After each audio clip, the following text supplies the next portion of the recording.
La idea de utilizar el tema de los derechos humanos para armar una campaña contra Cuba, con la cual deslegitimar a la revolución cubana e intentar justificar el bloqueo económico, las agresiones contra Cuba, es una idea que no surgió en Estados Unidos hasta principios de la década del 80. Está en el documento de Santa Fe, aquella plataforma política ultra reaccionaria con la cual el presidente Reagan ganó la elección. Allí se dice, debemos usar este tema contra Cuba.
El Consejo de Derechos Humanos, en su quinta sesión dedicada al proceso de construcción institucional del Consejo, decidió descontinuar el mandato de seguimiento de la realidad de Cuba, que encarnaba una figura que era la representante personal de la alta comisionada, que había sido impuesto mediante una resolución que Estados Unidos logró realizando brutales presiones, que se aprobara en el año 2005.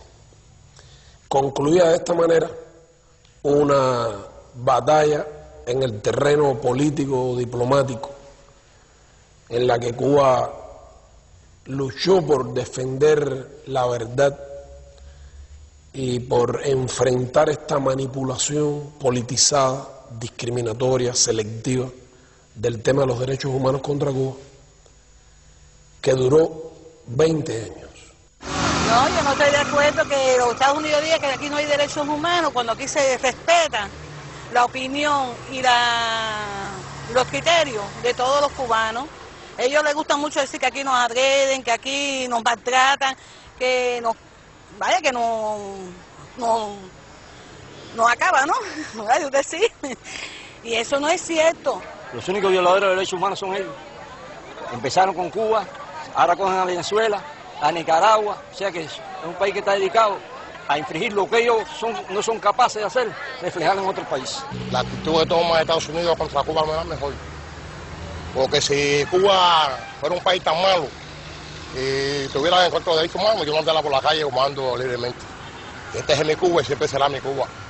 Sin embargo, yo no entiendo cómo un asesino como Carriles esté libremente y se ellos están hablando de derechos humanos, cuando ellos no son los que tienen derechos humanos. Derechos humanos tenemos nosotros, donde hay libertad para niños, para el extranjero y para todo el que viene aquí a nuestra tierra. Bueno, yo lo único que sería que vivieran en un país como el nuestro, que vengan a vivir acá y se den cuenta, que nos visiten. Decirle, es para la demostración está aquí, que vengan a vivir o que vengan a visitarnos y lo vuelvan a contactar con su vivencia aquí en Cuba. Estamos felices, no te preocupes. Gracias.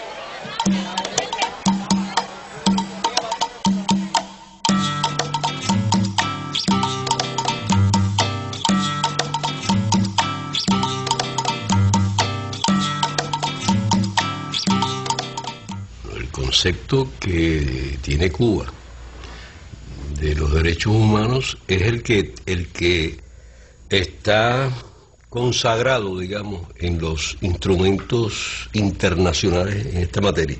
En el lenguaje de Naciones Unidas se habla de por lo menos 3 grandes grupos de derechos humanos: los derechos civiles y políticos, los económicos, sociales y culturales, y los que algunos llaman derechos de la tercera generación, donde está incluido el derecho a la paz, al desarrollo, a la protección del medio ambiente, etcétera. Son muchos los derechos, no es uno u otro que usted puede escoger. Hay derechos políticos, derechos civiles, derechos económicos, sociales, culturales. La doctrina de los países altamente desarrollados, encabezados por los Estados Unidos, es que los derechos civiles y políticos son exigibles, porque basta con que el Estado se inhiba de hacer determinadas cosas. No matar, no abrir la correspondencia, no torturar, etcétera. Pero los económicos, sociales y culturales dicen no son exigibles, porque requieren esfuerzos, allegar fondos, establecer medidas organizativas que no siempre se pueden conseguir. Nosotros creemos que esos derechos políticos existen, se protegen, se defienden, pero son inseparables de los derechos económicos, de los derechos sociales, de los derechos culturales. Y por lo tanto tenemos una concepción de la indivisibilidad de los derechos humanos. Yo he llegado a una conclusión, Carolina. Los derechos civiles y políticos se leen en el mundo desde una perspectiva patrimonial e individualista y egoísta. Nosotros plasmamos los derechos civiles y políticos desde una perspectiva de solidaridad humana, de humanismo y de fraternidad. Y entonces, al despojarlo de esas mezquindades del individualismo, pues algunos dicen, bueno, pero aquí no están todos los derechos, porque nosotros no defendemos un derecho individual contra las grandes necesidades sociales, sino todo lo contrario, la armonía de lo social y de lo individual. El principal derecho, que es el derecho a la vida que tienen los cubanos, no solo es una evidencia, sino que ha sido la voluntad de siempre de la revolución. Tanto que da la voluntad política. Nuestros errores incluso han sido en el empeño de querer que la gente viva y tenga sobre todo el derecho a vivir. Te pudiera decir que todos los derechos que nosotros hemos alcanzado, los hemos alcanzado gracias a la revolución.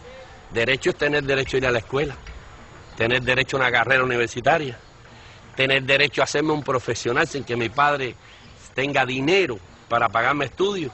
La primera garantía del ejercicio real de los derechos humanos en el país no está en el sistema judicial, está en el sistema económico, político y social del país, que garantiza, como conoces, desde los derechos fundamentales de primera generación hasta el resto de los derechos de la manera más amplia. Puede haber burocracia, puede haber funcionarios imbéciles, los hay, puede haber arbitrariedades, puede haber injusticias, las hay, como en todas partes. De todo hay en el reino del Señor, se dice bíblicamente, pero hay una voluntad política de que esas cosas sean enmendadas. Y yo diría que más que andar con una bocina, ¿no?, vociferando que se tienen y que se cumplen los derechos y acusando a los demás, lo que hay es que demostrar en la práctica cómo acontece la protección efectiva de los derechos humanos de las personas en uno y otro lugar.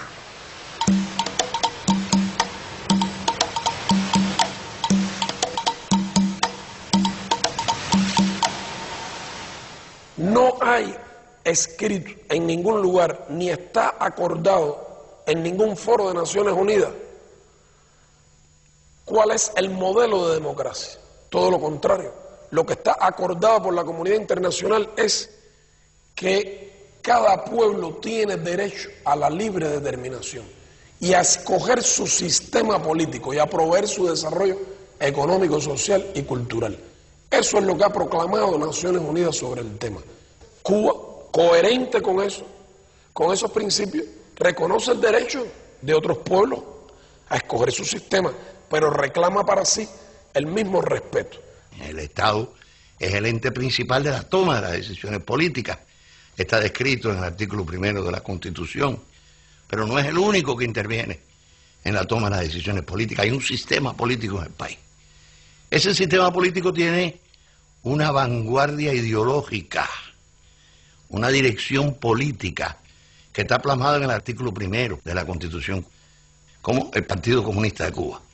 Vanguardia organizada de la sociedad cubana, un partido organizado según el principio martiano, con todos y para el bien de todos.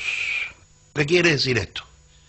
Esto quiere decir que este Estado es de todos y es para todos.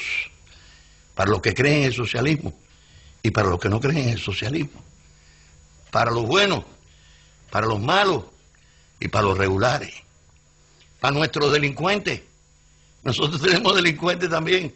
El Estado cubano también es de ellos, se responsabiliza con ellos. No metemos la cabeza en el hueco como el avestruz, son nuestros delincuentes. Es el Estado con todos y para el bien de todos. ¿Dónde dice que para que haya democracia tiene que haber un sistema multipartidista? Eso no está escrito en ningún documento de Naciones Unidas, eso no ha sido acordado. Bueno, el que quiere tener un sistema multipartidista, lo tenga. Pero tener un sistema multipartidista no implica tener democracia, porque democracia es la participación real del pueblo en los asuntos públicos, en la toma de las decisiones. Esa cosa de que democracia tenga que ser existencia de varios partidos, o sea, de varias camarillas organizadas que suplantan la voluntad popular, ese es un invento yanqui. ¿Cuántos partidos existen en Estados Unidos? Dice Michael Moore que en Estados Unidos debieran unirse el Partido Demócrata y el Partido Republicano, que representan al 20% de la sociedad y es el que gobierna en ese país. El sistema norteamericano es la negación de la democracia, la negación de la participación de la gente en el gobierno. Yo creo que es engañoso a veces ese falso pluralismo, ¿no? Porque cuando tú ves, hay muchos partidos pero una sola clase ejerciendo todos los poderes. También se habla de la división de poderes, pero todos esos poderes que supuestamente están divididos los tienen las personas que pertenecen a la misma clase. En el caso de Cuba, que haya un solo partido que reúna, que sume a todos los patriotas, no es un invento nuestro, lo inventó José Martí. Lo creó en 1892. Martí planteaba que el Partido Revolucionario Cubano era el pueblo cubano para de alguna forma unida lograr la independencia de Cuba. Y esa unidad que era necesaria para alcanzar la independencia de España a finales del siglo XIX es la misma unidad que es necesaria para enfrentar precisamente la política de Estados Unidos contra Cuba. Entonces, ese partido es el que ha conducido este país hasta aquí, y solo cesará ese partido cuando este pueblo no esté de acuerdo con él. Pero este pueblo ha elegido vivir con ese solo partido y vivir bajo el socialismo. Eso es una realidad. Cuando este pueblo decida que no sea así, lo cambiará.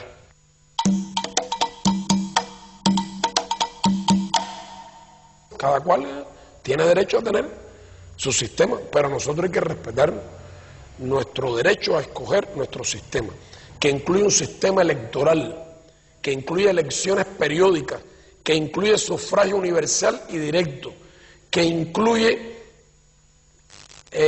inscripción automática en el registro electoral, que incluye una población con casi 12 grados promedio de escolaridad, que sabe lo que quiere y lo que decide cuando va a las elecciones, que no puede ser manipulado. Los procesos electorales cubanos tienen una asistencia a las urnas superior siempre a un 95%, aunque en Cuba el voto no es obligatorio, muy diferente incluso a los porcientos que se logran en Estados Unidos y otros países. Estados Unidos incluso la media está entre un 50 y un 60%. Un aspecto incluso que ilustra la participación popular es que las elecciones quien custodia las urnas en Cuba son los niños, son los pioneros. Esto es como una demostración precisamente de la limpieza del proceso electoral, que incluso comparado con nuestra historia anterior de la revolución, una gran diferencia, porque era el ejército quien asumía la supuesta custodia de las urnas en Cuba, de los lugares electorales, que es lo que, entre otras razones, posibilitaba que el propio ejército participara en los numerosos fraudes, que fue lo que caracterizaba los procesos electorales antes de la revolución.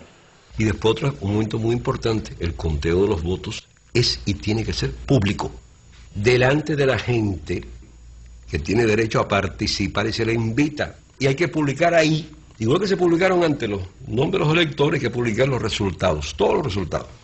O sea, esas elecciones se hacen aquí desde el año 76 de manera estable, no falta. Participa la inmensa mayoría de la población. Eso en el mundo no se conoce. Hay gente que dice, pero ¿cómo va a haber elecciones si hay un solo partido? Bueno, mire. Si fuera un partido electoral, que fuera el único partido que fuera a las elecciones, sería ridículo hablar de democracia. Es decir, soy yo contra yo mismo. Eso es una ridiculez. Pero el problema es que el Partido Comunista Cubano no va a las elecciones. El Partido Comunista Cubano no participa en el proceso electoral. O sea que el Partido Comunista de Cuba no propone candidatos y no realiza campañas electorales. ¿Cómo se postula la gente aquí? Bueno, pues se reúne el pueblo en una esquina, de una manera muy sencilla. A veces con una mesa rústica, una bandera, el himno, a veces no hay ni fonógrafo para tocarlo, y entonces la gente lo canta. Y entonces se lleva a que se haga la propuesta. Y se para un ciudadano y dice: yo propongo a Chicho Pérez, porque Chicho Pérez es un hombre honrado, es un hombre honesto, es un hombre trabajador, es técnico de laboratorio, es un gran padre, es un hombre muy diligente, muy organizado. Bien. Entonces se para otro por allá y dice: yo propongo a Chicha Pérez, que es todo eso, pero además es mujer, es enfermera y va. Y así se proponen unos cuantos. Y después, a mano levantada, a visera descubierta, se aprueba el delegado que va a postularse en las elecciones. Entonces se hacen después por voto directo y secreto. Yo antes jugaba pelota y me propusieron para delegado del Poder Popular, y bueno, primero tiene que tener una voluntad de hacer. Yo estuve de acuerdo en que fuera candidato a delegado popular, me eligieron candidato al Poder Popular. Y posteriormente fui elegido diputado a la Asamblea Nacional, todo eso con voto de la población, es decir, yo no hice ninguna política para que nadie me eligiera. En las asambleas provinciales y en la Asamblea Nacional, las candidaturas las presenta una comisión de candidaturas, en la que están las organizaciones sociales y de masa del país. No es una cúpula, no es que alguien dijo, este va de diputado, no. Sobre la base de una propuesta que le presentaron las organizaciones sociales, después de un proceso de consulta realmente amplio y profundo. Y elegimos entonces, dentro de los diputados, un Consejo de Estado que tiene todas las facultades presidenciales. O sea, las facultades que se le dan normalmente a un presidente, nosotros se las damos a 31 compañeros. Y otra vez, por voto directo y secreto de los integrantes de la Asamblea Nacional, se elige al presidente del Consejo de Estado.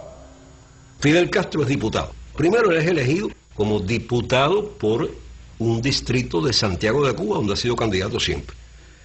Entonces, a ese diputado se le encarga la formación del gobierno, exactamente igual que ocurrió con el diputado Tony Blair cuando asumió el premierato en Inglaterra.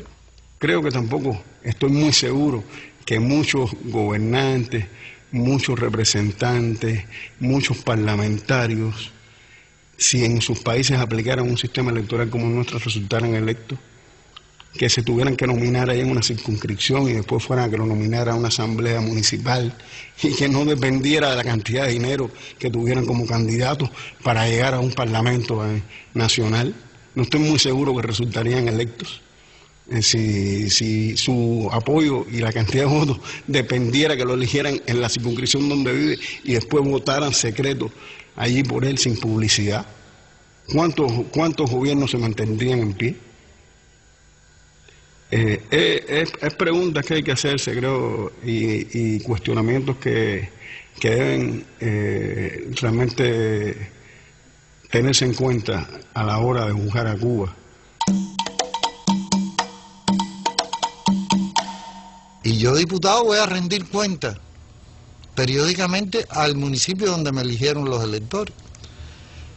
Y el delegado a la Asamblea Provincial tiene que rendir cuenta. Y el delegado municipal tiene que rendir cuenta 2 veces en el año. El ciudadano participa primero en discutir las cosas que el delegado le viene a informar respecto a la política del Estado, en qué se puede trabajar, porque hay que decir que uno va a la Asamblea de Rendición de Cuentas como delegado y uno rinde cuenta de su gestión ante los electores, pero sobre todo uno tiene que llevarle a las personas lo que el Estado es posible realizar en esos periodos de 6 meses que son las asambleas de rendición de cuentas, ¿Y qué no es posible? Hay que explicarle, bueno, mira, eso no puede ser ahora por esto y por eso, pero vamos a hacer otra cosa. Hay que decir que aquí se ha estado siempre participando y haciendo cosas en favor de la población. Un diputado, un delegado a una asamblea municipal, quienes lo eligieron lo pueden revocar. No es la idea, no es lo que ocurre que lo eligen para un cargo y ya hasta que termine el mandato el hombre puede hacer ahí los desmanes mayores, pero no hay cómo sacarlo. En Cuba hay un procedimiento para eso. Y el pueblo lo sabe, y el pueblo participa. Este es el cuarto proceso de rendición de cuentas de este mandato. Estuvimos hablando de un grupo de cosas que, bueno, que nos interesaban, estuvimos intercambiando sobre un grupo de temas, y bueno, por estos temas voy a empezar yo en este momento.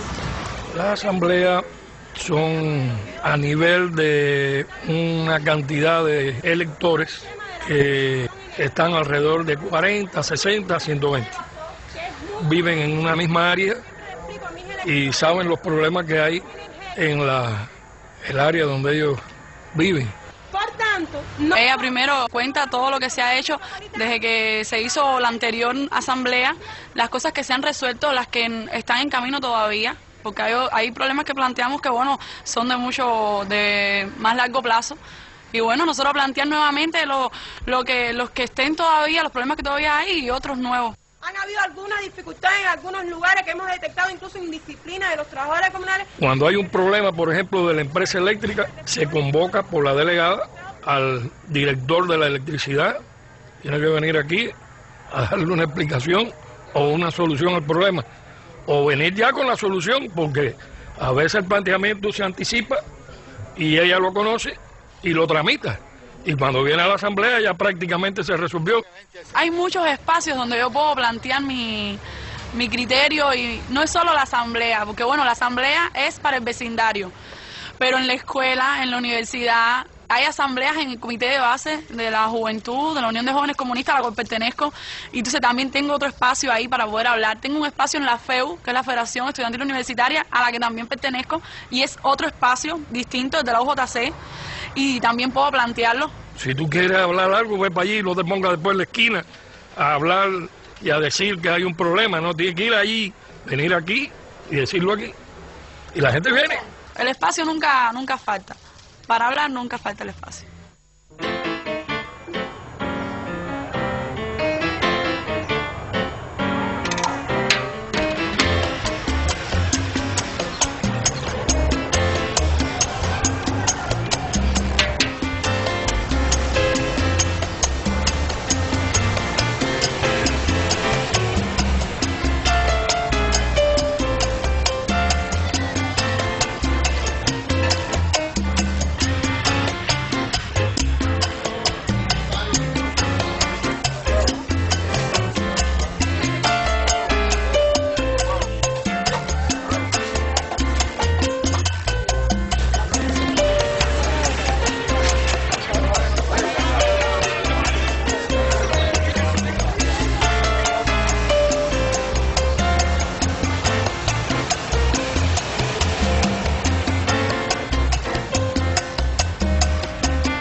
Se pretende dar la idea de que en Cuba no hay sociedad civil.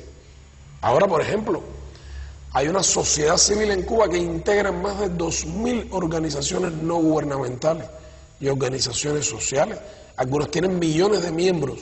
Las hay de corte científico, religioso, de protección del medio ambiente, fraternales, de médicos, de profesionales, de arquitectos, más de 2.000.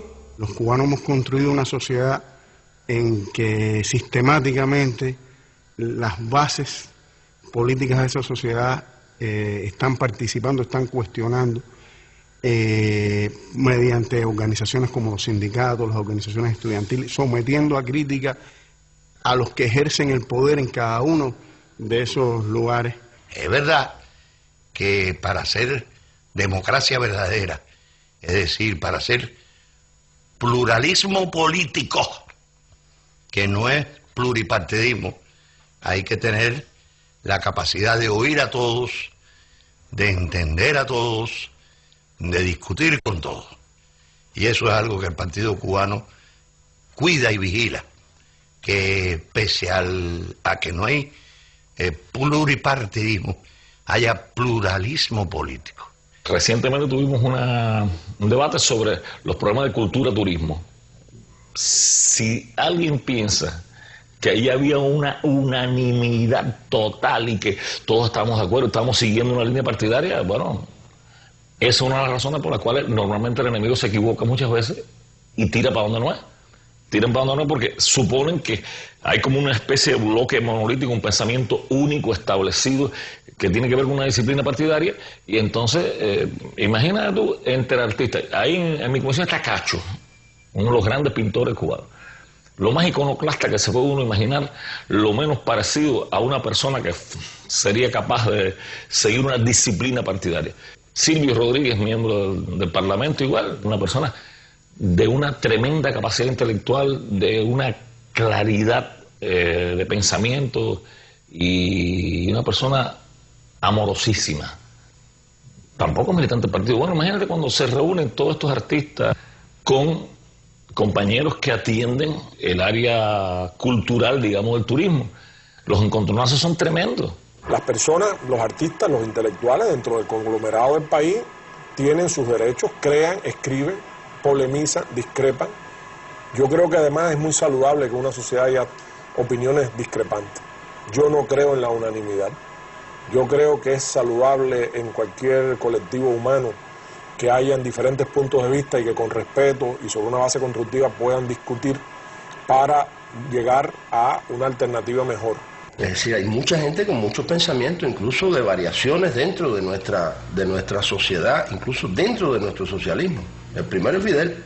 Donde radica ese criterio de que hay una especie de bloque monolítico es en el hecho de que sí, no solo los parlamentarios, sino el país en general,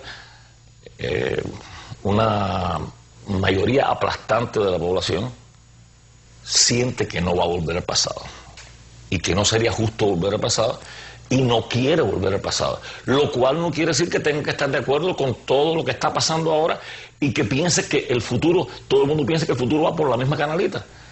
Posiblemente hay tantas visiones del futuro de Cuba como personas pueda haber. Basta solamente dar una mirada a lo que se publica en Cuba, leerlo, para que te lleves una idea de lo crítica, lo diversa que es la mirada de nuestros intelectuales sobre nuestra realidad. No es una novela rosa lo que escriben los intelectuales cubanos sobre la Cuba de hoy. El cubano es, y la revolución ha enseñado también a la gente a ser crítica. La gente a veces dice, no, los cubanos que critican mucho a la sociedad. Claro, si la revolución ha enseñado eso, a criticar su sociedad, a tratar de verla con ojo crítico para que se perfeccione, para que se renueve, para que sea más parecida a lo que sueña la gente, a las aspiraciones del pueblo. Y eso es parte de lo que tú ves, no solo en esos espacios, sino en la calle, en cualquier lugar donde uno está. A la gente nuestra, lo primero que se hizo para darle verdadera libertad de expresión fue enseñarlo a leer y escribir. Aquí había prácticamente casi 1 millón de analfabetos al triunfo de la revolución y otra cifra importantísima de semianalfabetos. Fidel dice, no le decimos al pueblo cree, le decimos lee. O sea, la idea de que tú no puedes ejercer ningún acto democrático, ni votar, ni hacer política si no tienes cultura. Al crear el acceso a la educación universal, la revolución puso en manos de los escritores cubanos un público masivo. Y ellos saben y conocen que el día que el capitalismo se enseñoreara en Cuba, ese lector masivo y esa posibilidad de realmente un lector riguroso, crítico, desaparecería, como hemos visto que ha pasado en el este de Europa. Las ideas no se prohíben, las ideas se combaten con ideas y las ideas se enfrentan con ideas. Si nosotros fuéramos una sociedad basada en prohibiciones y maldiciones, no estuviéramos aquí. Libertad y prensa. Habría que pensar bien en qué es el concepto de libertad y de qué prensa estamos hablando. Creo que son términos que han sido muy manoseados, muy manipulados. a los cuales se les ha puesto contenidos que nada tienen que ver con la realidad. No puede haber libertad de prensa donde reina el capital, donde reina el mercado, donde cada vez hay una mayor concentración del poder económico y del poder político. 4 agencias aquí en América Latina, 4 agencias, son las que emiten 90 de cada 100 palabras que se emiten. Yo me maravillo a veces cuando veo algunas noticias de esa prensa tan libre que no le puede decir terrorista a un hombre como Posada Carril, le tiene que decirle anticastrista. Es tan libre que no puede usar las palabras adecuadas. Ese no es un terrorista, ese es un militante anticastrista. No existe un solo periódico, no existe una agencia de prensa sola que le pueda decir terrorista a esa persona. Tienen un problema serio con los diccionarios, con la semántica, tienen un problema serio con el significado de las palabras, ¿no? Igual que han convertido la guerra en sinónimo de terrorismo y el terrorismo en sinónimo de guerra. La guerra de los poderosos es guerra, la guerra de los pobres es terrorismo. Son libres para decir mentiras, libres para decir infamia. Tienen una total libertad para la infamia. En nuestra patria la prensa no es una propiedad privada de nadie en particular. Esa propiedad está repartida entre los sindicatos, entre la juventud. Posiblemente tú estuvieras en el periódico Juventud Rebelde, ese es el periódico de los jóvenes cubanos. El partido tiene también su periódico, las mujeres tienen su periódico, los científicos tienen su periódico, los estudiantes tienen su periódico. Es decir, la propiedad aquí está bien repartida. Cuando los del norte y toda la mafia norteamericana empezaron a preparar maletas pensando que esto se derrumbaba y pensando que íbamos a cerrar la sociedad nuestra más, como ellos dicen, que la cerramos más, no, todo lo contrario. Nosotros abrimos más emisoras de radio, que en aquel momento teníamos 55, hoy te puedo decir que tenemos 90 emisoras de radio. Si en aquel momento nosotros transmitíamos alrededor de 350.000 horas, hoy transmitimos casi 600.000 horas de radio al año. Si en aquel momento teníamos solo 2 canales de televisión y 6 canales territoriales, hoy tenemos 49 en total, 4 canales nacionales, 1 canal internacional, 1 emisora de radio internacional.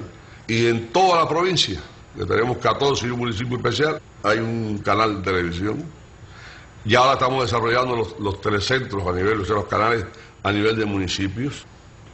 ¿Para qué es eso?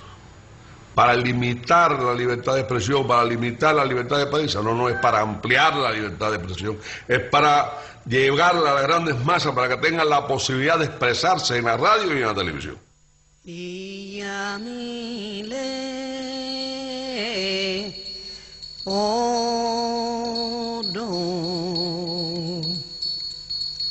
Nuestra Carta Magna, en su artículo 8, plantea que el Estado reconoce, garantiza la libertad religiosa en nuestro país. Pero en distintos artículos se da a conocer en esa propia Constitución que el cubano tiene derecho a creer o a no creer, o a creer y cambiar de creencia si lo estima necesario.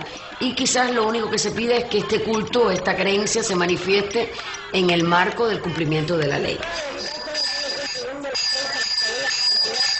En el 91 fue enmendada la Constitución, se recuperó la concepción del Estado laico cubano y se garantizó al mínimo detalle la igualdad de todo nuestro pueblo. Por otra parte, el partido en su 4º Congreso enmendó sus estatutos y eliminó el requisito de no creencia religiosa para formar parte del partido. Las instituciones religiosas tienen muchas libertades. Todas las instituciones y denominaciones religiosas nombran a su personal, lo mandan a estudiar incluso fuera o a trabajar en servicios de contrato con instituciones homólogas en el exterior, se reúnen, organizan sus actividades. Incluso yo te diría que Cuba hoy es sede de muchísimas más actividades internacionales, nacionales, de relaciones bilaterales, solicitadas por las instituciones religiosas que nunca. Yo creo que si ustedes con estas mismas cámaras que nos están tomando van hoy a cualquier institución religiosa o fraternal, las van a ver abiertas, donde no hay un guardia, ni un militar, ni un sereno, son ellos mismos los que los cuidan. Normalmente ellos tienen su horario, lo ponen ellos, están abiertas de par en par las puertas para el que venga a visitar, por supuesto, incluidos personas desde el exterior.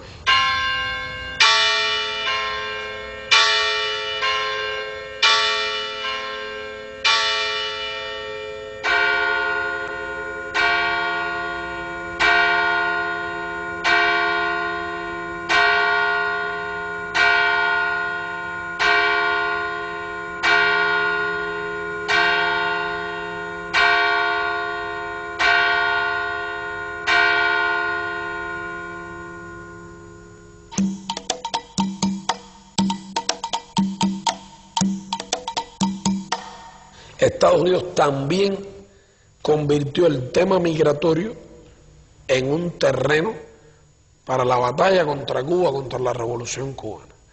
De manera que la política migratoria de ellos a Cuba ha estado politizada, ha estado dirigida a los mismos fines y colabora como mismo el bloqueo, como mismo el terrorismo, como mismo las acciones subversivas, al mismo objetivo de derrocar a la revolución cubana. Si hay un tema manipulado, torcido y retorcido por la propaganda norteamericana, es el de la inmigración. Y por lo tanto existe una ley cuyo objetivo final es promover la emigración desde Cuba, la emigración ilegal, para poder utilizarla con fines de propaganda. Estados Unidos es el único país del mundo con dos leyes migratorias, la general y la ley de ajuste cubano. La ley de ajuste cubano fue firmada por el presidente Johnson en 1966. Establece que todo cubano que llegue a territorio norteamericano, independientemente de la manera en que lo haga, aunque llegara después de haber asesinado, secuestrando aviones, secuestrando barcos, tiene derecho a que al cabo de un año y un día de estar en territorio norteamericano se le conceda de manera automática la residencia permanente en los Estados Unidos. No hay una ley de ajuste argentino, ni brasileño, ni venezolano, ni nicaragüense. No se atreverían a hacerlo porque sería inundado el país por inmigrantes y en este momento la onda más bien es anti-inmigrante. Entonces hay personas que van a la sección de interés y no le dan la visa, se la niegan. Pero si asaltan un barco o un avión y lo obligan a ir a Estados Unidos, llegan a ir a la tarjeta verde. Al mismo tiempo que ellos les negaron la entrada. Entonces, conduces a la violencia, al crimen. Y, desgraciadamente también a personas que pierdan la vida. Ha proliferado además el contrabando humano, lanchas rápidas que vienen de Estados Unidos, le cobran $10,000 por persona a las familias allá para llevarle desde aquí a un familiar. Son contrabandistas de personas. Muchas veces tienen accidentes. Además, pero con otro agravante. Ese es el país que corta las comunicaciones aéreas con Cuba. Hacia Estados Unidos hubo años en que fueron 30,000 cubanos que viven en Cuba de visita a ver a su familia y regresar. Bush prohibió esos viajes. Pero no es Cuba, no es Cuba quien lo impide, es el gobierno de los Estados Unidos. Podrían ir los cubanos de visita allá afuera.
ha sido una obsesión del gobierno de los Estados Unidos a lo largo de décadas fabricar en Cuba una oposición, porque ellos han apostado a que la revolución se desgaste, pero es que no surge esa oposición.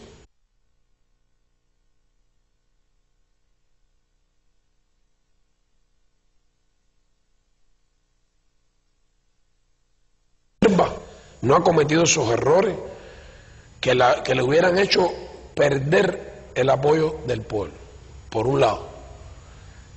Y segundo, porque lo que en el exterior se trata de presentar como una oposición interna en Cuba son vulgares mercenarios fabricados por Estados Unidos,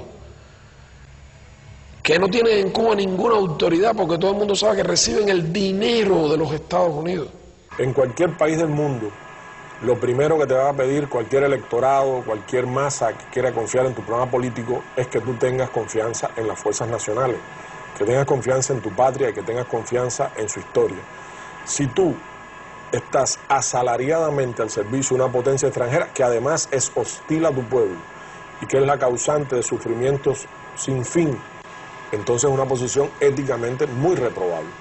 Uno de esos personas defiende el bloqueo norteamericano, que no sufre, porque ella recibe dólares norteamericanos, ninguno trabaja.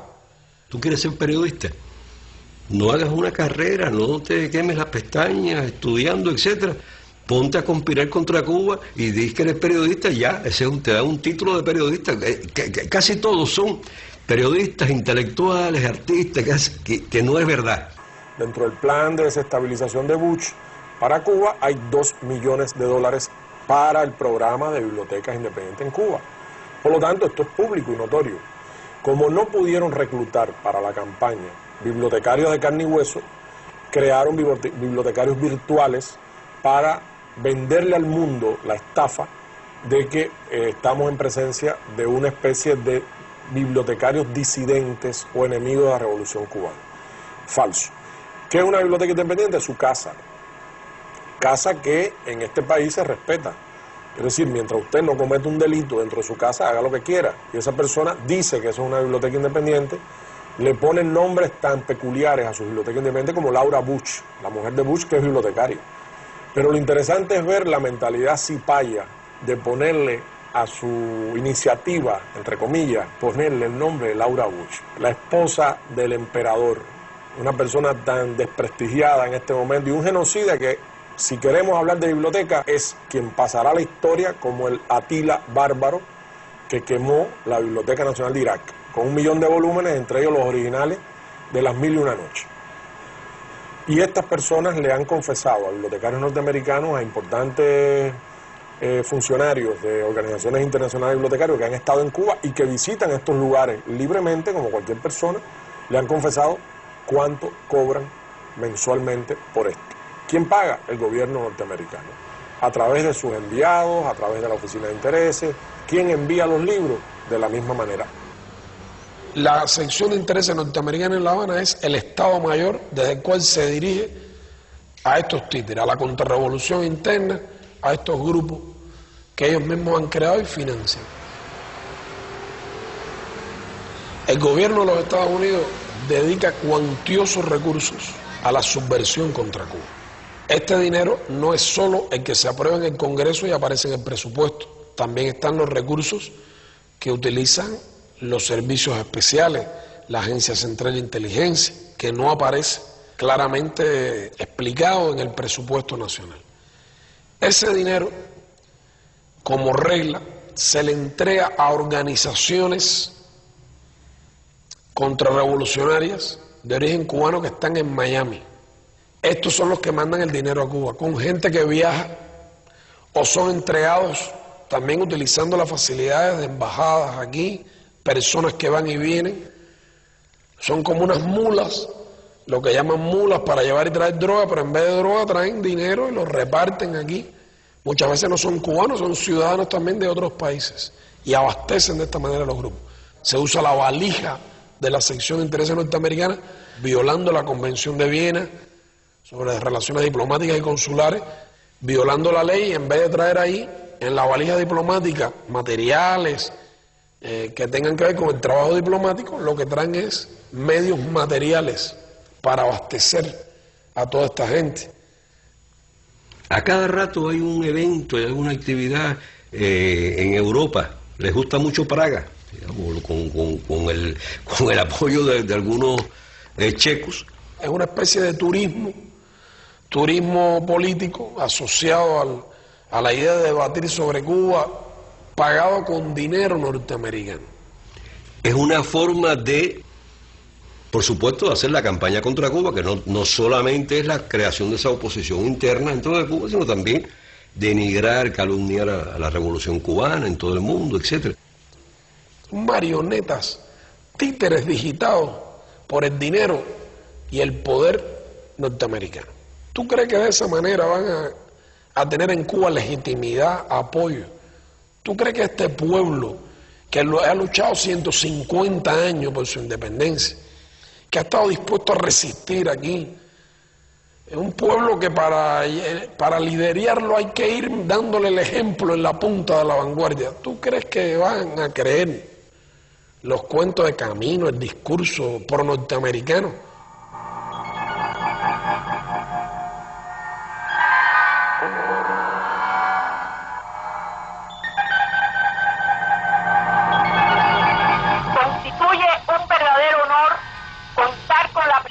De diplomáticos extranjeros acreditados en nuestra patria, de otros huéspedes distinguidos que nos han honrado al concurrir a este evento. Y el gobierno de los Estados Unidos no ha dado un centavo aquí para nada, y quiero que quede claro. Nosotros tenemos que agradecer en grande la ayuda de nuestros hermanos en el exilio, la ayuda del gobierno americano. Esto ha sido posible gracias a ellos, gracias a que nos han ayudado para poder sufrir todos los gastos de nuestros hermanos y todo el local que se encuentra aquí. Nosotros agradecemos la colaboración que nos han brindado la prensa extranjera, la cooperación de la Oficina de Intereses. Eso tenemos que agradecerlo mucho, la participación del hermano del señor Kenzo. Y el gobierno de los Estados Unidos no ha dado un centavo aquí para nada, y quiero que quede claro las palabras del señor presidente de los Estados Unidos hacia nosotros. Tengo el siguiente mensaje para los que se congregan hoy para protestar por la represión en Cuba. Durante su lucha por la libertad de su país, el pueblo de los Estados Unidos está de su lado. En toda Cuba, muchos de ustedes toman la decisión de salir de la sombra de la represión. Ayudamos a las organizaciones a proteger a los disidentes y promover los derechos humanos. Trabajamos para garantizar que el pueblo de Cuba oiga la voz clara de la verdad por medio de radio y TV Martí. Y estamos trabajando para evitar que el régimen represivo se aproveche de las divisas de los turistas y los envíos a cubanos. No aguardamos por el Día de la Libertad de Cuba. Trabajamos para el Día de la Libertad de Cuba. Cuba será libre pronto. Gracias.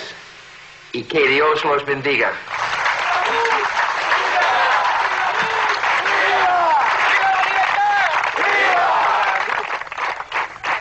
Yo manifesté en 2 ocasiones sí a Bush, porque yo no tengo otro presidente que no sea él.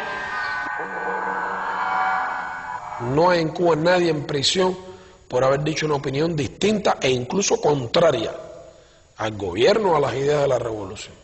No lo hay, sino por cometer delitos, por recibir dinero de la potencia extranjera que agrede a su patria, por haber trabajado para ayudar a aplicar en Cuba la ley Helms-Burton y el bloqueo, por haberle dado información útil que permite entonces perseguir empresas que tienen negocios con Cuba, por haber tratado de contribuir a legitimar la política norteamericana contra Cuba. Son mercenarios.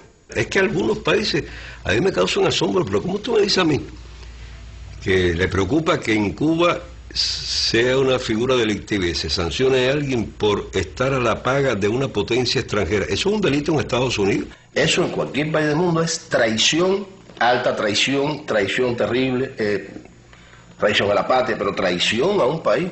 Sencillamente eso no se permite en ninguna sociedad.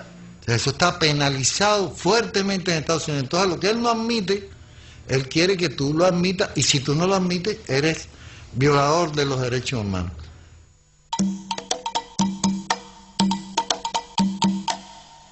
Presos políticos sí son los 5 jóvenes cubanos que están en cárceles norteamericanas en estos momentos.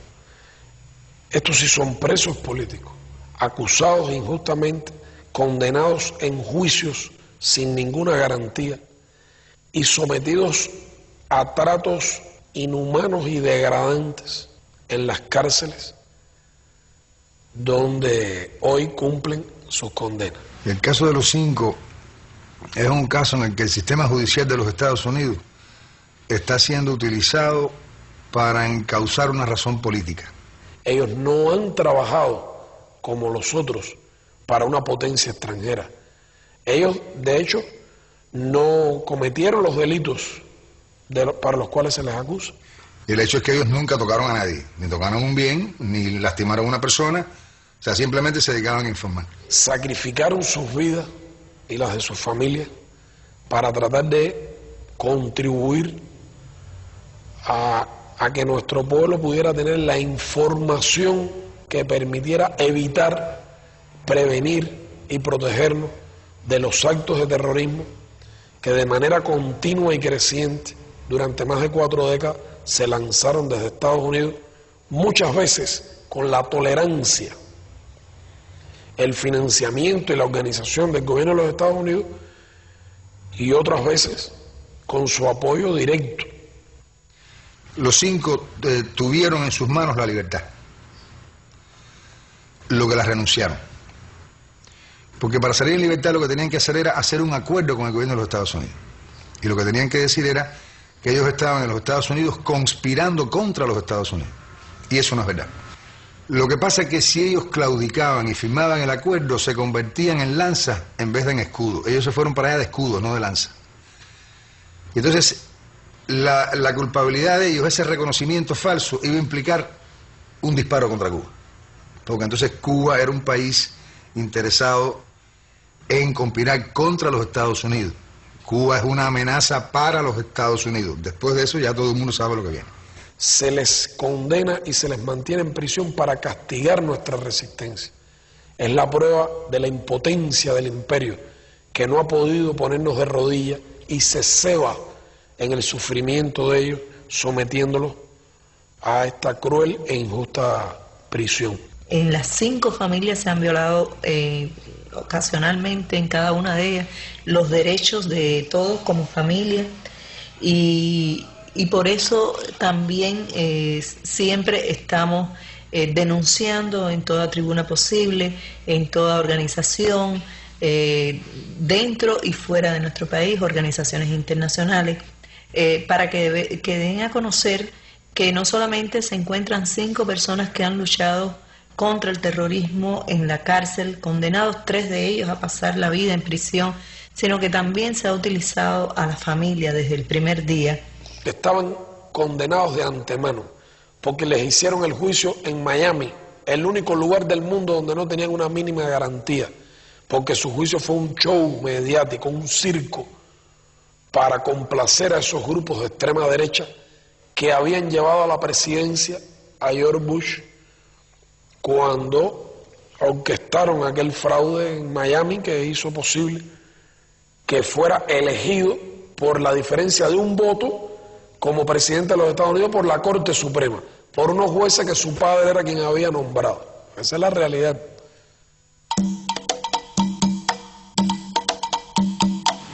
Es conocido que en Miami se refugia desde el triunfo de la revolución personas que han querido destruir el proceso revolucionario, donde resaltan 2 personas, Orlando Bosch y Posada Carril, realmente asesinos por naturaleza. Estando en una fiesta, Posada Carril manifiesta: ahora vamos a volar un avión cubano, y Orlando tiene los detalles. Hay un oficial del FBI que informa al gobierno norteamericano sobre la manifestación de Posada Carriles y el gobierno norteamericano no alertó a Cuba sobre los hechos. Aquí Silver Cubana 455, we requested immediately, ¡Cierre la puerta, cierre la puerta! Cubana 455, Alpha Emergency, West, on standby. Eso es peor. Pégate abajo, Fabio, pégate abajo.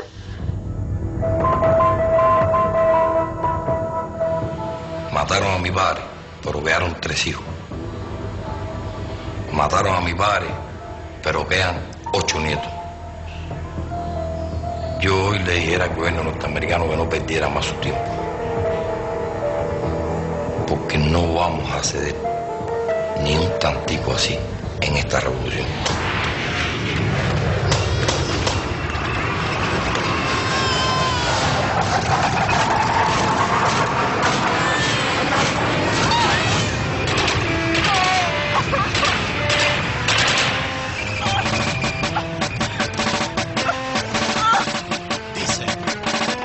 Hace tiempo que estoy viendo que este mundo está patas para arriba. La gente paga con su sangre el precio de la vida. Los niños lloran porque el hambriento no tiene salida y mueren bajo el fuego de la tierra prometida. Los ricos dividiendo a cañonazos el planeta con la supremacía blanca a punta de escopeta, atacando bastiones, religiones y profetas en nombre de una paz con metralleta. Y están televisando lo que pasa, están llevando el odio a los rincones de tu casa. Están haciendo un show con el abuso y la matanza. Están midiendo el rating criminal de la venganza. Ahora que el mundo ha cambiado, que los asesinos quieren a la gente. Ahora que están atacando a los niños con bombas más inteligentes. Ahora que corre la sangre en nombre de la paz. Ahora que hay fuego amigo. Ahora que dice la fe que todos los pobres somos enemigos. Di que no, que no. La guerra no puede seguir. Di que no, que no. Los niños no deben morir. Di que no, que no.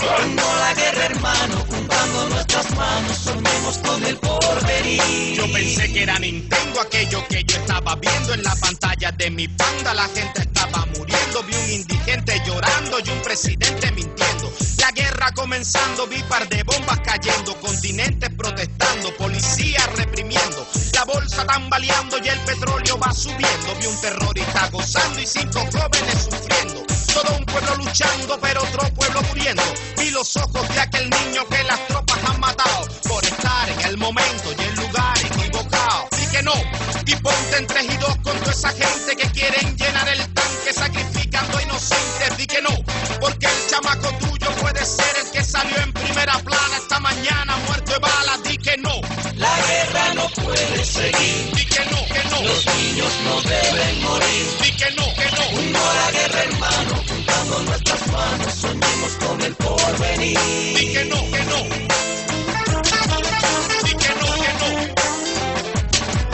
Di que no, que no.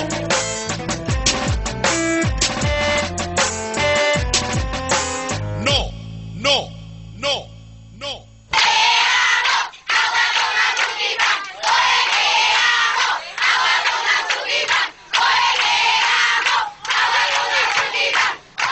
El enemigo apuesta a la idea de que las generaciones que vienen detrás de la generación que hizo la revolución la van a lograr corromper, engañar, dividir, se van a cansar, no van a tener la misma fortaleza de espíritu para seguir sacrificándose con tal de defender esos ideales. Y yo te digo que se van a coger el dedo con la puerta, se van a equivocar, se equivocan si subestiman el enorme nivel de apoyo que las ideas de la revolución tienen en las generaciones más jóvenes de nuestro país. ¿Qué están haciendo los jóvenes en Cuba? Están construyendo una sociedad nueva. Y estamos convocados a hacerlo por la dirección histórica de la revolución, que ha confiado en los jóvenes las transformaciones sociales más importantes que se están produciendo en el país. Les ha dicho a los jóvenes, estos son problemas, no nos los ha ocultado, no nos ha entregado, no nos ha dicho que nosotros recibimos una obra perfecta. Nos llama la atención todos los días sobre la necesidad de perfeccionar esa obra. Y nos ha dicho en estos términos, hay que construir una sociedad nueva, más justa y más humana. La juventud cubana sí tiene muchas expectativas y tiene mucho deseo de trabajar. Inclusive en Cuba se han hecho encuestas para saber los intereses cognitivos de los jóvenes. Mire cosas interesantes, uno de los principales intereses cognitivos de la juventud cubana, en primer lugar es la informática. Los propios Joven Club, que es un programa bastante joven, ya tenemos más de 1 millón de graduados en los Joven Club, de personas de diferentes edades. Los Joven Club de Computación y Electrónica son una organización que se creó con el objetivo de crear en nuestra población, y especialmente en los niños y los jóvenes, una cultura informática. En aquel momento era una sola institución y hoy tenemos ya 600 instalaciones que están presentes en todos los municipios del país, como mínimo con 2 instalaciones. Y también trabajamos todo relacionado con los diferentes programas de la revolución. Dígase, por ejemplo, los estudiantes de los politécnicos de informática hacen prácticas en nuestras instalaciones, los trabajadores sociales, también los diferentes trabajos que hacen lo procesan en nuestras instalaciones, y así diferentes actividades relacionadas con el desarrollo social del país. Así han surgido programas como programas de maestros emergentes, programas dedicados al desarrollo de instructores de arte, que son aquellos jóvenes que tratan de prepararse para poder después dar a conocer a otros jóvenes cómo apreciar la obra de arte. Una figura, un profesional, un técnico que reciba la misma formación académica que recibe el artista, pero que su función social no sea solamente o no sea mayormente la de ejercer la práctica del arte como intérprete, sino la de enseñar a la población a apreciar el arte. Eso es el arte.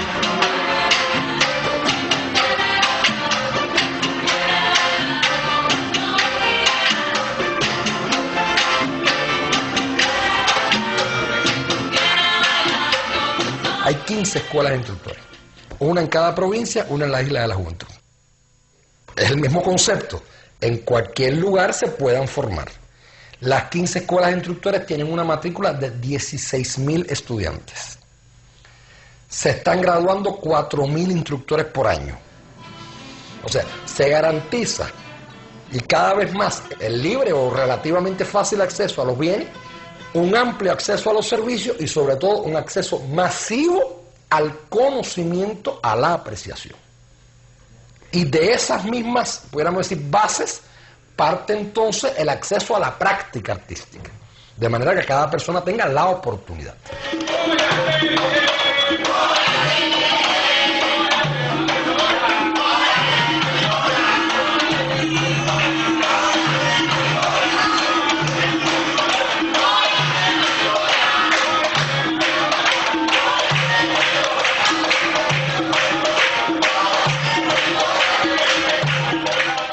El programa de los trabajadores sociales surgió hace 6 años, es bastante joven y surge del análisis de los problemas sociales.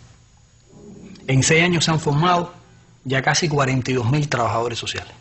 Un ejército de jóvenes, tienen como edad promedio 22 años.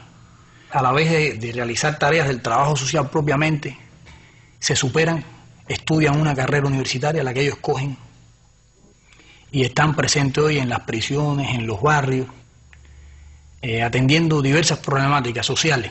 Cuando se crea la batalla de ideas, fue muy bueno porque se insertó este trabajo en la presencia de los trabajadores sociales. Fue importante porque nos permitió conocer el medio en que se desarrollaron cada una de las internas y que la conllevaron a cometer el delito. En el centro tratamos no darle la importancia al delito, sino a los problemas de valores que tienen las internas. A partir de las caracterizaciones que hacemos, con la presencia de los equipos multidisciplinarios, los propios trabajadores, los organismos que intervienen, hacemos en cada una de ellas planes de tratamiento diferenciado para poder desarrollar actividades que la conllevan al buen desarrollo de su conducta. Día tras día se buscan soluciones para cada día humanizar más el tratamiento de nuestras prisiones, para mejorar la vida dentro del establecimiento, para que no se vean estos centros como centros oscuros, como recibimos en 1959, donde prevalecía la tortura, maltrato. Y aquí está la verdad, se le puede hacer la pregunta a cualquier interna. Aquí maltratos no hay. Tenemos una convivencia normal, independientemente del delito que hayamos cometido, todos estamos conscientes, cuando se comete un delito, tenemos que pagarnos a la sociedad. Debo decirle sinceramente que cuando tuve este percance en mi vida me asusté muchísimo porque tenía unas ideas, la que tiene todo el mundo que no ha pasado por esto, y cuando llegué aquí realmente me ha asombrado muchísimo porque me siento tranquila, me siento segura, no recibo maltrato ni de los oficiales que nos atienden, ni de mis compañeras, que son mucho más parecidas a todas las personas que veía en la calle que lo que yo me figuraba. Vaya, no puedo decir que me siento como son las comodidades de mi casa, pero bueno, son bastante aceptables porque yo estoy recluida y lo necesario para convivir aquí adentro lo tengo. Aquí es donde ellas pernoctan. Además, en cada uno de los destacamentos está la presencia de un televisor que no tiene horario, es hasta que termine la programación que se da por este medio, ¿no? O sea que no hay un rigor para eso, un horario para eso. En el destacamento también está en la oficina del jefe el teléfono, que aunque tiene su programación, bueno, tienen acceso directamente a él. Aparte de los beneficios que agrupan nuestra base reglamentaria, nosotros tenemos que los primeros beneficios que recibe el recluso es el tránsito por el régimen en los establecimientos penitenciarios. Él tiene beneficio estando en la prisión a la libertad condicional, tiene beneficio al cambio de medida por el decreto 3013, tiene beneficio a una libertad extrapenal en caso de que sea un enfermo, como otros beneficios que ya se cumplimentan dentro del establecimiento penitenciario. Ellos tienen el derecho a la visita, en dependencia del régimen en el que se encuentre. Allí tienen derecho a trabajar, se les da la posibilidad de que estudien, de que se superen a sí mismos. El salario que devengan como parte del trabajo que hacen en las prisiones, pues es parte de lo que ellos mismos le entregan a su familia. Abogamos porque la mayoría de los reclusos trabajen. Por ejemplo, aquí hay internas que son del régimen de mínima severidad. Ellas son las que preparan toda la producción que se va a hacer en el otro taller. Llevan mucho tiempo trabajando acá en la fábrica. Desde aquí se confeccionan las necesidades que tengan todas las prisiones. Trabajamos con las civiles y trabajamos también con las reclusas, pero la comunicación es muy... O sea, nos llevamos muy bien. Otro de los beneficios importantes que se le da es la salud y la atención. Se le da la atención estomatológica. Este es un hospital que surge en el año 76, ubicado dentro de una unidad penitenciaria de máxima seguridad, que desde su inicio aparece con una misión importante, es decir, brindar la asistencia médica y estomatológica especializada a todos los reclusos de la nación. Es decir, nosotros tenemos 12 salas de hospitalización, una unidad quirúrgica con 3 salones de operaciones con muy buenas condiciones, con una sala de recuperación y una terapia intensiva de 12 camas. Se trabaja con mucha profundidad en el PAMI, un programa materno-infantil que funciona con ayuda de salud provincial con muy buenos resultados. ¿Cómo funciona el programa Educa a tu Hijo? Bueno, especialistas en la materia preparan a monitoras, como en este caso, personas que están recluidas aquí, pero que tienen cierta preparación en cultura física y que estamos dispuestas en todos los sentidos a ayudar como madres al fin también a las embarazadas, a los niños, y entonces nos preparan en una serie de actividades para que después nosotras se las demos a esas madres y puedan entonces así ejercer influencia sobre el desarrollo de su hijo. Aquí nos tratan muy bien y a los niños también. Nos enseñan cómo preparar a un niño en los primeros meses de su vida, ¿no? En el tiempo que vamos a estar aquí, de 0 a 1 año, y nos tratan bastante bien. Nosotros nos hacen todo, que nos lavan todo. Nos traen la comida a los bebitos, la leche, los bebitos que toman leche. Nosotros no simplemente tenemos que cuidarlos y atender a los bebés, que en casa hay que hacerlo todo. Pero no, nos pasamos todo el día con los bebitos, nos dan actividades con los bebitos también. Bueno, al gordito le hacen ejercicio, lo mueven, le ponen objetos para ver si él lo sigue con la vista. Y así, ejercicio o sus cosas, ¿no?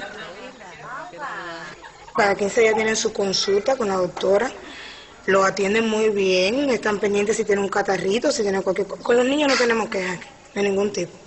Yo pienso que ellos están muy bien tratados. Mira, no ves qué gordito.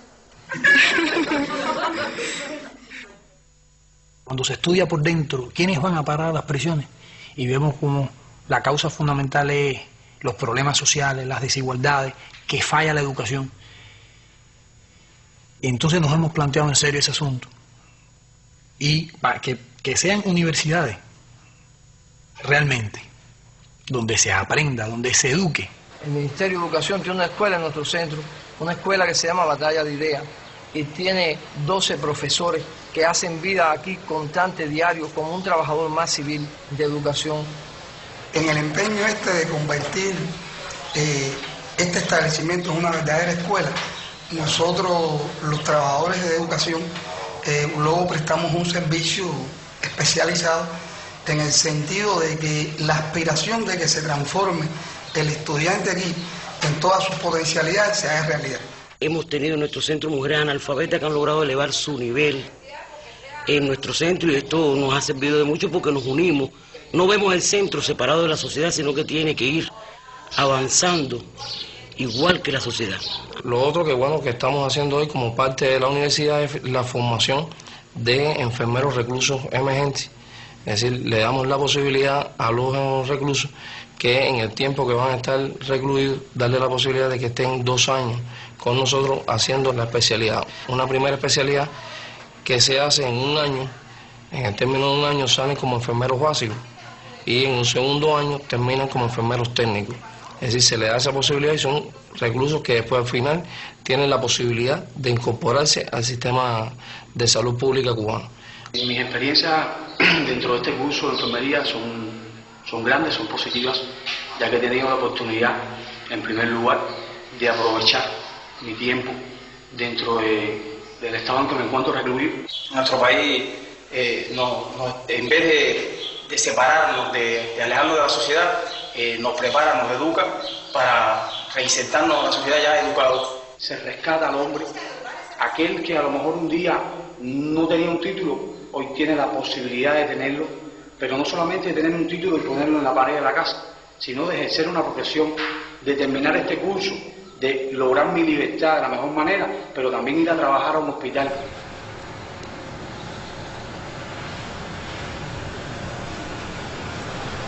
Le habla el mayor Alejandro Valdés Pozo, director del Centro Experimental de Jóvenes de San Francisco de Paula, proyecto que inicia sus acciones en octubre del 2001 con la idea de transformar el tratamiento que hasta en ese momento se venía realizando con la población penal joven. Se hacen grupos más pequeños de trabajo individualizado, se potencia el trabajo educativo, se rompen los esquemas tradicionales de reja, candado y el tradicional uniforme. Estas son las oficinas de los jefes de grupo y educadores, que bueno, donde ellos llenan todos los papeles nosotros, los expedientes y demás y demás. Seguidamente a las oficinas están los cubículos, los primeros cubículos del dormitorio, donde estamos ubicados por grupo por nivel escolar, y aquí donde vivimos, donde dormimos, donde tenemos nuestras pertenencias, o sea, donde realizamos las actividades dentro del dormitorio. En la calle yo pensaba de otra manera, al cual desde que aquí ya no pienso de esa manera que pensaba en la calle. Eran las fiestas, las cosas, las muchachitas, divirtuados de muchas cosas que aquí me han enseñado. Realmente ser disciplinado, honesto, honestidad, la cultura que he adquirido en el centro de San Francisco de Paula. Aquí se imparten 3 de los 4 niveles de enseñanza: primaria, secundaria y facultad, porque el otro es en la sede universitaria afuera, que ellos van y vienen solos. Tenemos la posibilidad de salir del centro, nos vestimos, decidimos, cambiamos la ropa y vamos solos, llegamos hasta acá, hasta la calzada, vamos a la parada, cogemos el transporte y y vamos hasta el Cotorra. Cotorra vamos y entramos a la universidad. Esperamos el horario de clase. Los profesores ya entran para adentro y entramos ya. Y empezamos las clases. Cuando concluyen las clases en la universidad, que sería siendo 8 de la noche, regresamos a nuestro centro de voz. Esperamos la voz, a veces nos tomamos un refresco en la esquina, nos montamos y venimos para acá. En este centro la idea es que toda la semana tengan un acercamiento con la familia.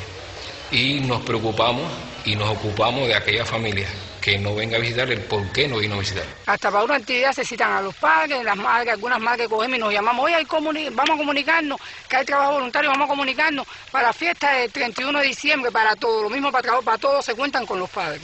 Todo aquí nada se puede mover sin contar con los padres. Vaya, los padres somos como unos internos más aquí con los hijos de nosotros. Ellos participan activamente en todas las actividades de la comunidad, incluso actividades deportivas. Estoy hablando de festivales deportivos. Ellos participan en torneos de béisbol, en torneos de fútbol. De manera que forman parte de la comunidad donde estamos y creando en ellos hábitos de convivencia, que es lo que potencia en nuestro país. Quisiera seguir estudiando. Y eso es un propósito que me lo tengo yo y lo voy a lograr. Seguir estudiando para ser una persona en la vida. Hay un pensamiento de nuestro héroe nacional que dice: se ha de tener fe en lo mejor del hombre y desconfiar de lo peor de él. Hay que dar ocasión a lo mejor para que prevalezca sobre lo peor, si no lo peor prevalece. Fíjate.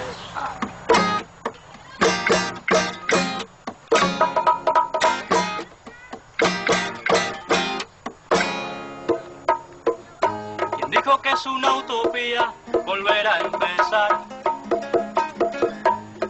Que los sueños no se hacen realidad.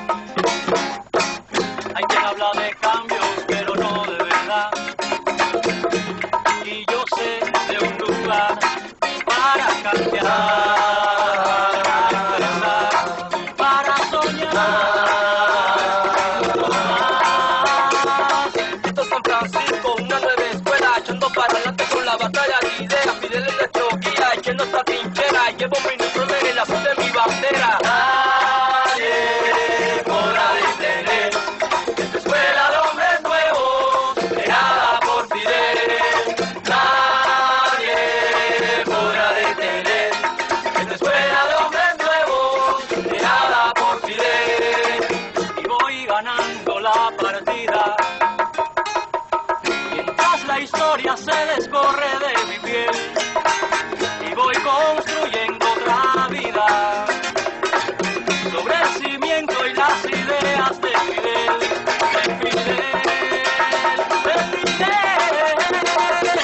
que me dio la oportunidad de ver en mí lo que es verdad, que hizo el sueño realidad. Porque esta escuela es mucho más, por eso nadie la podrá detener. Por eso todos cantarán otra vez.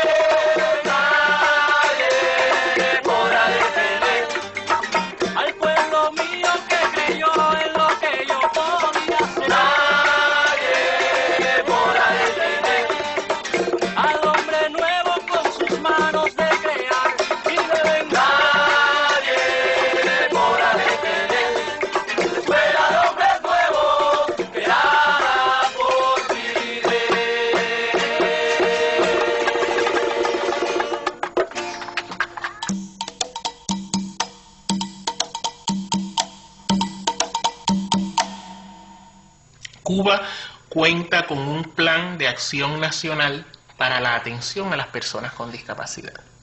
En el año 87, con 18 años, me buscaron en mi propia casa a través del Ministerio de Trabajo y Seguridad Social y las asociaciones, y me dieron un empleo en un taller de discapacitados. Llevé 20 años de servicio en la empresa.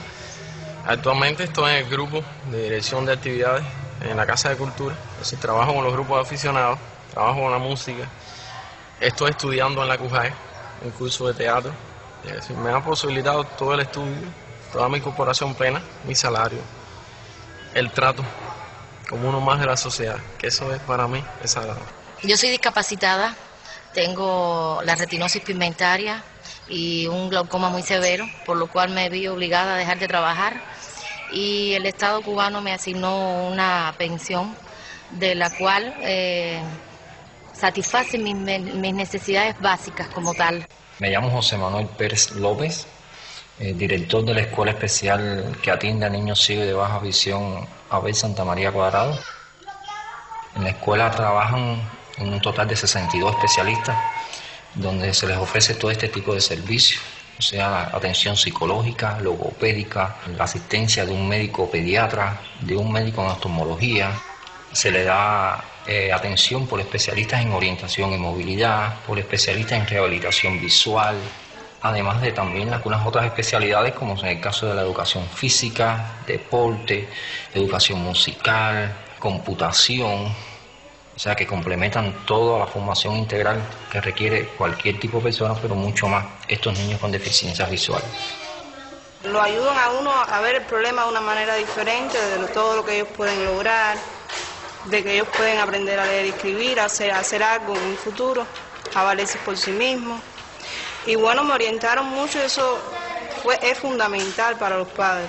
Las niñas que tú y yo, pero también más... Yo soy del campo, lejos, y entonces, ¿qué más ayuda de esto? Porque con la enseñanza general no lo pudiera haber tenido, no pudiera haber estado estudiado, ¿no? Porque aquí hay otras formas de enseñar, más dedicación de los profesores, es diferente. ¿Quién está al lado mío, papá? ¿Quién está al lado tuyo? Papá. ¿Qué papá? Yo. Papá es director. Papi, dígame. No, el director no está aquí. No, ¿cuál papá entonces? Eso es una cámara de televisión. A ver la cámara. Eso que estás tocando ahí. A ver. Ay, fírmame. Te están filmando. ¿Por dónde es? Por ahí. A ver. ¿Cómo se aprieta? No, pero tú no puedes andar en la cámara, porque si no, no sale en el televisor. Firma, mamá. Ay, yo quiero ver a mamá por ahí. ¿A qué mamá tú quieres ver por ahí? A mamá Rosita. Ah, ¿tú quieres ver a mamá Rosita por el televisor? Sí. Pero Rosita no está aquí. Rosita te va a ver a ti. ¿Usted está tranquilito ahí filmando? Sí. Yo no lo veo filmando. Está filmando. Ah, mire, yo no lo siento, discúlpeme. Pero dale, continúa. Yo no lo siento. Para mí como que actúa normal como los demás, que nunca llega a ser, pero bueno, uno lo ve así. Como que a veces está entre un grupo de niños y se olvida que es ciego a uno mismo, y a veces me digo, caramba, sí lo es, pero bueno, puede relacionarse con los demás niños, puede jugar, puede leer, puede escribir. También tenemos algunos tratamientos especiales en los programas de los servicios sociales que se brindan a algunas madres que tienen hijos con discapacidades severas. Cuando nació le diagnosticaron un retraso mental profundo, pero ya como usted ve es casi moderado, entrenable. O sea, ¿por qué? Por la relación social, los paseos, el medio, las personas, porque bueno, la integración social. Y aquí está Rosita también, una niña linda, una niña que está muy limitada motoramente, no puede hacer nada con sus manos, con sus pies, aún mira su cabeza, su sostén es débil, pero muy motivada, muy integrada a la sociedad. Estuvo en la Escuela Especial Solidaridad con Panamá de Niños Discapacitados, aprendió muchas cosas, aprendió incluso a leer por letra, cuenta, coopera mucho, ve televisión, su comprensión se ha desarrollado intelectualmente, ella ha ido mejorando. Y yo trabajaba y por supuesto Vladi nació y tuve que dejar de trabajar. Entonces me sentía mal porque bueno, mi esposo trabaja, pero bueno, no es la misma independencia. Ahora yo en estos momentos le digo a mi esposo que la que mantiene la casa soy yo. Porque comparado el salario de mi esposo con el mío, yo en estos momentos recibo 635 pesos. 635 pesos ganamos Vlad y yo, somos el gran sueldo de la casa. Independientemente, los medicamentos me los dan gratuitos. Y ella también es una niña pensionada, ella cobra 300 pesos mensual, o sea que ella cuando vamos al lugar, ella tiene su dinero, ella también tiene su economía, ella tiene independencia también. Ella pide el dinero. Ella pide para el pelo, para la ceja, para la manicure, para que le compre las cosas, ella lo pide todo. Ella va a la tienda y escoge su ropita, dame esto, cómprame lo otro. O sea que ella y mucho amor, mucho cariño, como ustedes ven, todo para ellos, en función de ellos, e integrarlo cada día más a la sociedad. Al principio uno se siente muy deprimido con ellos, porque bueno, tú piensas que las personas la rechazan, pero al final no. Como tú la integras, todo el mundo la acoge de la misma forma. Realmente, si en cada lugar de este mundo fuera una asistencia social como la que nosotros tenemos, el mundo avanzaría mucho más, se respetaría mucho más a lo que es el ser humano, se respetaría la capacidad de cada cual, no solamente en un trabajo ordinario, sino también al discapacitado que no puede valerse. Realmente aquí sí existen los derechos humanos. La idea de que un pueblo puede ser mantenido por la fuerza, oprimido, choca con la historia. En América Latina los pueblos se sacudieron y derrotaron las brutales dictaduras que Estados Unidos entronizó en los países. Porque el pueblo cubano iba a ser menos. Si creyera que esto es una dictadura, si creyera que esto es un gobierno que no represivo, el problema es qué ha pasado en Cuba. El problema es que en Cuba hay una revolución, Carolina, una revolución, una de las más hondas, profundas, radicales y al mismo tiempo más humanas que ha habido en la historia.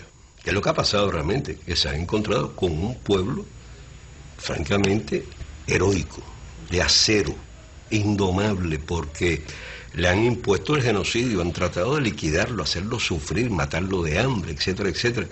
Y, bueno, algún que otro podrá flaquear, podrá encontrar alguno que se venda, etcétera, que se alquile, pero somos 11 millones de cubanos. Y aquí no hay 11 millones de mercenarios, ni nada que se parezca a eso. Y la vida dirá, ¿no? Si yo estoy equivocado y ellos logran crear las condiciones para derrocar a la revolución e implantar aquí otra vez a sangre y fuego un estado neocolonial como el que tuvieron, bueno, nosotros no estaremos para verlo, porque habremos caído en una trinchera defendiendo la revolución.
Fue asesinado el 8 de diciembre de 1956. Él no vio la obra de la revolución, pero aquí está, hecho realidad su sueño.